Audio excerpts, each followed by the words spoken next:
السلام علیکم۔ کیسے ہیں آپ سب؟ امید ہے کہ سب خیریت سے ہوں گے۔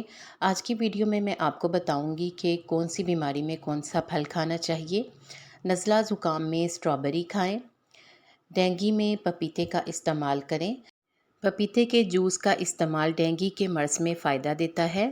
خشک کھانسی میں کھجور کھائیں۔ کھجور سے نہ صرف کھانسی دور ہوگی بلکہ کمزوری بھی ختم ہوگی۔ امراض جگر میں سیب کھائیں۔ ذیابیطس یعنی شوگر کی بیماری میں جامن کھائیں۔